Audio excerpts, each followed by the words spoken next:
This is TWiT. Microsoft, big layoffs. Here you go. A company that is consistently in the number 1 or 2 market cap in the world in history, a $3 trillion company, record profits the last quarter. They're laying off another 9,000 employees, 15,000 in total this year. More cuts coming to Microsoft. In this case, it's in the gaming division. Ironically, when Microsoft was being sued over the acquisition of Activision Blizzard, they said, "Oh, don't worry. These are independent companies. There won't be any overlap. We won't have to lay anybody off." Well, no, in fact, most of these layoffs are in that division, the gaming division. Yeah. They've shut down a ton of studios. It is really not, if you're a gamer, if you're someone who cares about this from the consumption, it's like, it's been a really bad acquisition. Like, what good? I was against it. You know, Paul Thurrott was defending it. I said, "This is not good. This is consolidating the market." And yeah, I mean, go ahead. Microsoft's been a good steward of Minecraft, I guess you could say, right? Sure. Yes. 100%. Yes. Okay, but like, what about everything else? Yeah. Arcane Studios, Perfect Dark, they just shut down.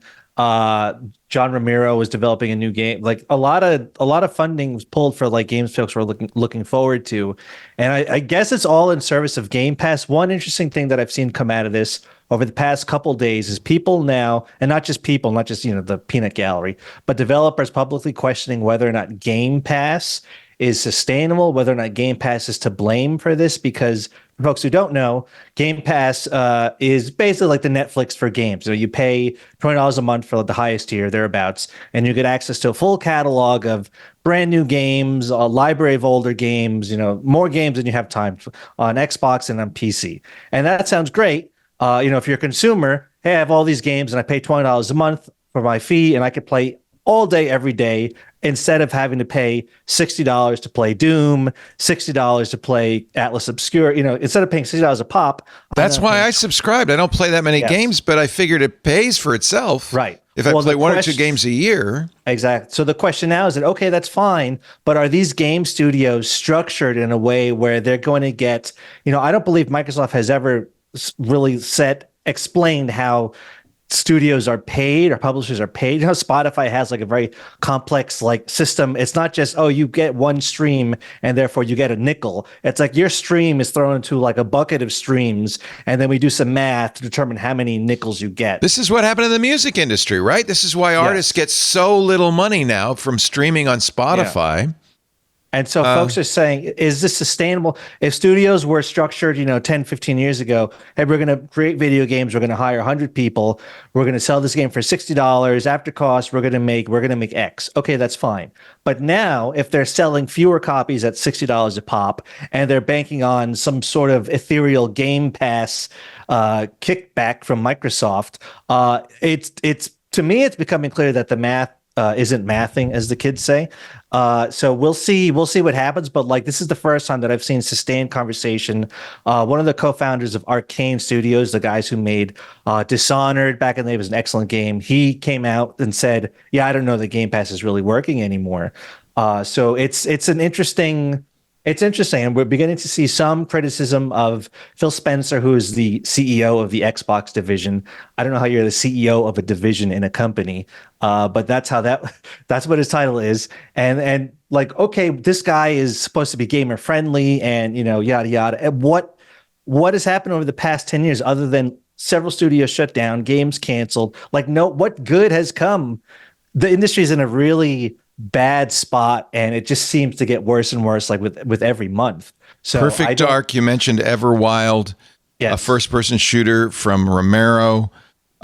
This story from Bloomberg about Blackbird, which was a ZeniMax game that apparently wowed executives when they saw it. Microsoft executives were blown away by it. They just canceled it. What is the point of this? What's going on? I really don't see people stepping back and saying, like, what are we actually doing here? Yeah. They're just canceling games, killing studios, For what? Like for what? ZeniMax was one of the companies acquired in the Activision, or actually prior to the Activision Blizzard acquisition. They were the company behind the Elder Scrolls Online, which was, by the way, my World of Warcraft. Okay. So I'm disappointed. And, you know, these are games that have been in development for years, literally. Yeah.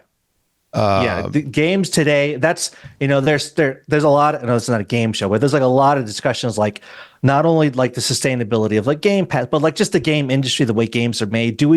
Can we have 500 people working for 10 years?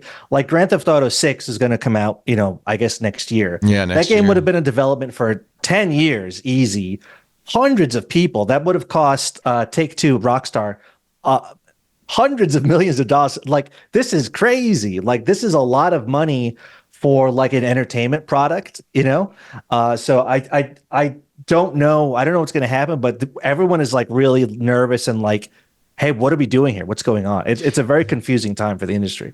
Yeah, somebody in our chat room is pointing out that Expedition 33, the game we were, to Pat's 010304 says Expedition 33, the game we were talking about earlier, took 30 people to make. Right.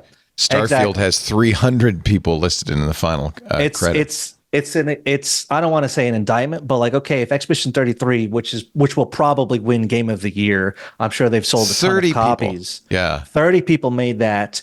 I'm sure the budget was basically nothing compared to like Call of Duty or GTA. Yeah. It's like, okay, my favorite game in the last few years, my besides Animal Planet, my COVID game was Valheim. Very small studio, you know, and it was like under 24 people who created it. See, the thing is, those are outliers. Like all the other game studios that have 30 employees aren't making that much money. 30 people, yeah, sure, of course. Well, another thing I've seen discussed is like people are just not, especially younger people, are not buying new games at the rate they were like when I was 20 years old, let's say. You know, between Fortnite, there's a couple of live service games that, why would I buy a new game when I could just play GT Online with my friends every night for free, you know, or you know, for a very low, why am I going to buy the new thing? It's like I already have Fortnite with my friends. So it's a weird, like, these live service games, as they stick around, like World of Warcraft costs money. I pay $15 a month, so they're making some money off of me. But a lot of these games are free to play, and so there's only so many hours in the day. It's like if I'm going to play 2 hours of Fortnite, then I probably don't need to buy, you know, the new Madden or whatever. Right. I don't want to give them more money when I own games that I bought 20 years ago and I can't play them anymore. Isn't that frustrating? Yeah, I mean, exactly. Some of them I can because I've used GOG. So GOG, I was just going to say, good old games, baby. But they're limited in terms of what they can offer. So I would like to play Age of Empires. I have a fully licensed version. Why can't I play it? And this doesn't put the morality of anti-piracy on their side. I should give them more money now for another game that like will not be able to survive my equipment evolving. Yeah, so no, Cathy, you need to put a Windows XP computer together is what you need to do. Right, because there's certainly no consequences of that. Yeah. I'm not entirely sure it's the operating system. I think it has to do with something else. Like it doesn't compile itself properly and it needs a different runtime environment. It's a really interesting thing because movies, a movie made in 1922, you can still watch today, if it's been preserved, and one hopes it has. They're considered a cultural treasure, and we protect them.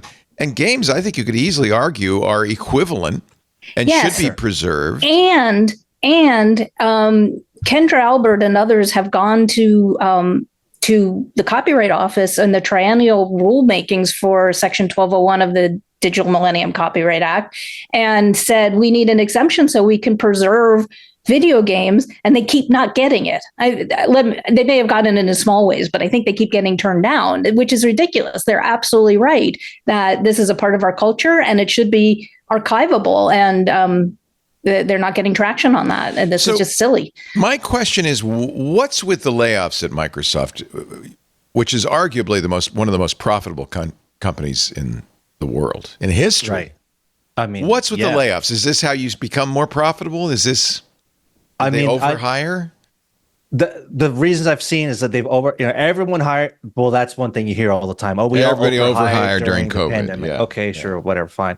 I know, let's get rid of layers of management. I feel like AI is the thing that's kind of looming in the background. It's like, well, do we really need 100 middle managers to check on someone? Hey, did you finish that thing I asked you to do?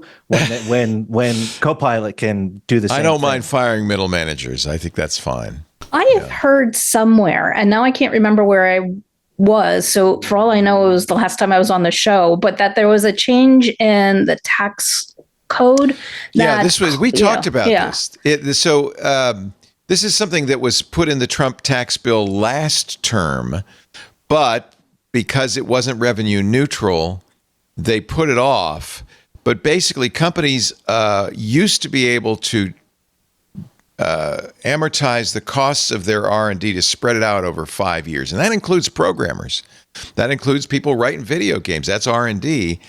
The tax code changed in 2022 to say you cannot write it off over 5 years. You have to do it in 1 year, which is a significant difference in the tax bill for these companies. They have thousands of programmers, and suddenly their salaries cannot be spread.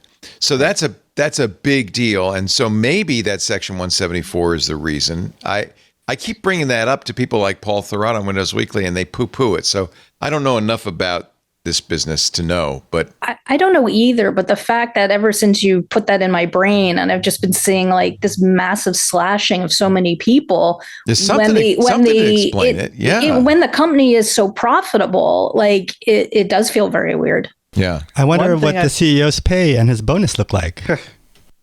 Well, that somebody put in the chat what it looked like, I think. That probably looks like a lot of people's salary. There, by the way, during the debate over the big, beautiful, whatever the hell it was, that was one of the issues people were talking about. Could we extend that deadline? And I don't think it did get extended. So in 2017, the Tax Cuts and Jobs Act removed the option to immediately deduct R&D expenses starting in 2022. So you could deduct, I reversed it. You could deduct it immediately, like the same year, which is better for you than saying, oh, we're going to have to spread that cost out over 5 years.